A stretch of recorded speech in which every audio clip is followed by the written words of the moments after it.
Welcome to Radhika's kitchen. இன்னைக்கு ரொம்ப சாஃப்டான பன்னீர் வீட்டில் எப்படி செய்யுதுன்னு பார்க்கலாம் வாங்க. இந்த மாதிரி வடிகட்டி ஒரு காட்டன் துணி ரெடி பண்ணி வச்சிடணும். நான் 1 லிட்டர் பால் எடுத்திருக்கேன்.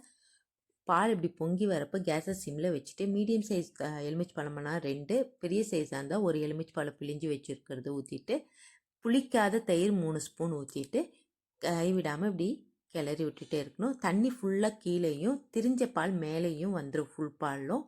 அப்போ நம்ம வடிகட்டிக்கணும். கேஸ் ஆஃப் பண்ணிவிட்டு வடிகட்டிட்டு மேலே வெறும் தண்ணி ஒரு 2 கிளாஸ் ஊற்றிட்டு நல்லா இறுக்கமாக டைட்டாக கட்டி வச்சிடணும். ஒருவேளை இந்த மாதிரி வடிகட்டி உங்கள்கிட்ட இல்லைன்னா நீங்கள் டீ வடிகட்டி கூட வடிகட்டிக்கலாம். அது மேலே காட்டன் துணி போட்டுட்டு மாதிரி எவ்வளோ டைட்டாக முடியுமோ அவ்வளோ டைட்டாக கட்டிட்டு ஒரு கனமான பாத்திரம் மேலே வச்சுட்டு ஒரு அரை மணி நேரம் அப்படியே விட்டுடணும்.